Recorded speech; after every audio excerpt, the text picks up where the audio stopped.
Hello again, everyone. Today I'd like to share with you some of the findings and highlights of my research project on the American Revolution. The title of my project is Lord Dunmore's Proclamation and the Forging of an Exclusive Republican Ideology. The core question of this paper is pretty simple.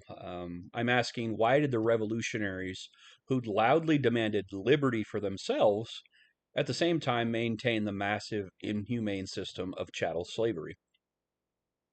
My thesis argues that this contradiction was resolved by a single event in 1775, Lord Dunmore's proclamation.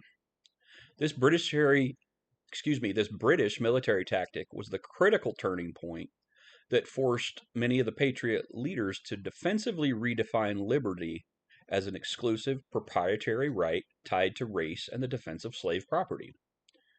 Prior to the proclamation, the hypocrisy of slave ownership was just inconvenient.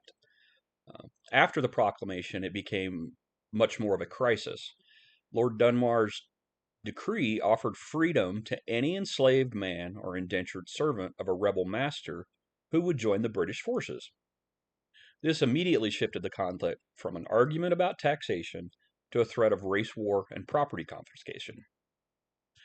This caused a great deal of panic among the colonial elites. We can see this clearly in George Washington's letter that he wrote to Henry Lee in December of 1775. Washington condemned Dunmore as that arch traitor to the rights of humanity, but his real fear was military and proprietary. He warned that success depended on, quote, which side can arm the Negroes the faster. Washington's fear shows that the leader's priority had instantly flipped. Ensuring proprietary security was now paramount to abstract ideals, such as liberty.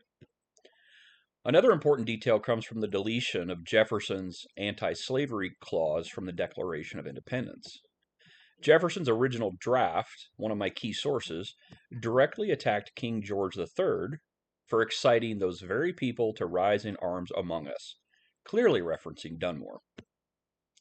The Continental Congress, driven by the necessity of Southern support, removed that entire section. The deletion confirms that the new American consensus was built on burying the claim to universal liberty and prioritizing the preservation of the slave system. However, the crisis wasn't confined to rich planters.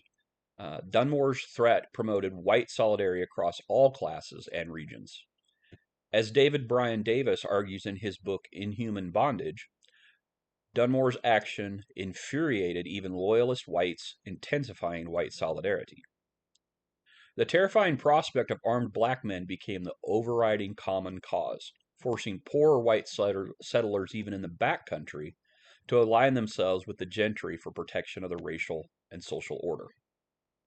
Ultimately, the revolution became a defensive act driven not by a commitment to universal liberty, but by the necessity of defending property and preserving social control.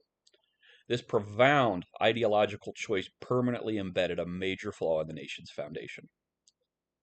Thank you so much for watching. I look forward to discussing these findings with you further in the discussion forum.